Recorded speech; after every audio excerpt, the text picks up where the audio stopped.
शिक्षा नीति के अनुसार मातृभाषा में अध्ययन करवाया जाएगा। किसमें करवाया जाएगा?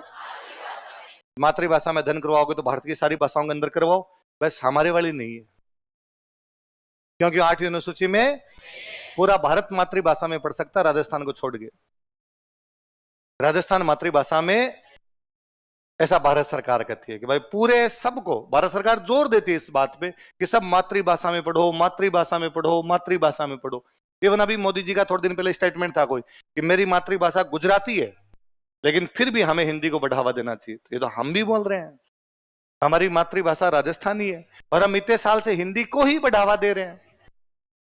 आप तो मोदी जी अब कह रहे हो क्योंकि गुजरात के अंदर हिंदी को बढ़ावा नहीं दे रहे आप। गुजरात के अंदर आपको हिंदी का अखबार मिलना मुश्किल हो जाए। आप पूरे गुजरात में घूमो तो अखबार भी सारे के सारे किसमें मिले? गुजरात। जो सारे होर्डिंग्स मिले वो सारे दुकानों के नाम वगैरह सारे मिले वो गुजराती। तो आप तो नहीं दे रहे थे बढ़ावा, अब दोगे। हम तो दे रहे थे, तो अब तो हम कह रहे हैं हमने हिंदी को खूब दे दिया, अब थोड़ा सा आप हमारे वाली को दे दो। पर वो इधर देखने का नाम भी लेते। नई शिक्षा नीति आई तब सारे राजी हुए गए, देखो नई शिक्षा नीति, ये सरकार की पहल, और सरकार करेगी मातृभाषा में पढ़ेंगे, कितनी अच्छी पहल है, मदर टंग में पढ़ाया जाएगा। एग्जैक्टली बहुत अच्छा काम किया जा रहा है, पर हमें छोड़ के बाकी सब पढ़ेंगे। पंजाब पढ़ेगा, महाराष्ट्र पढ़ेगा, गुजरात पढ़ेगा, सब पढ़ेंगे, बस हम नहीं पढ़ेंगे, क्योंकि हमें मातृभाषा के अंदर पढ़ाया। तो अनुवादिनी ऐप आया है, पर और किसी के लिए, हमारे लिए ऐप भारत के सबसे बड़े राज्य राजस्थान के लिए इस ऐप का कोई महत्व है? भाई ये ऐप ट्रांसलेट करेगा कन्नड़ में, तमिल में, तेलुगु में, मलयालम में, तो अलग अलग भाषाओं के अंदर करेगा। बस हमारे वाली में करेगा नहीं करेगा तो फिर तुम जानो तुम्हारा। एक ऐप है जिसका राजस्थान के लिए कोई लेना देना नहीं है। ऐप कौन सा है? कौन सा ऐप है? अनुवादिनी ऐप। एक शिक्षा नीति है जिसका राजस्थान के लिए कोई लेना देना नहीं है, वो कौन सी है?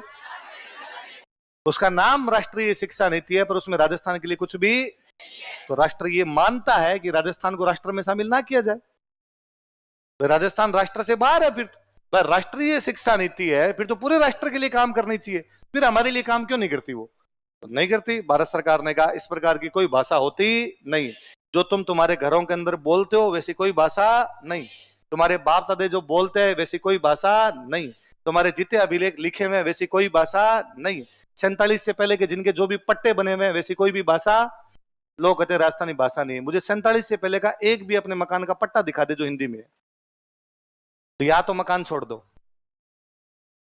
वो फिर मकान तुम्हारा नहीं है। वरना यदि 47 से पहले के मकान है और आपके पट्टे बने हुए हैं, तो पट्टे सारे के सारे किसमें बने हुए बने? इसका मतलब भाषा तो है, पर सरकार करी तो सरकार बड़ी बहुत चीज है। वैसा सरकार करी कैसी कोई भाषा होती नहीं, तो लगभग तो हमने भी मान ही लिया कि ऐसी कोई भाषा नहीं होती है। एक दो पीढ़ी और छोड़ के बाद में लोग कहेंगे कौन सी इस प्रकार की कोई भाषा नाम की चीज ही। क्योंकि राष्ट्रीय शिक्षा नीति में मातृभाषा में पढ़ाया जाएगा, तो हमें पढ़ाया जाएगा हिंदी, हमें हिंदी पर बल दिया जाएगा। धीरे धीरे हम हिंदी को इतना आगे बढ़ा देंगे, इतना आगे बढ़ा देंगे।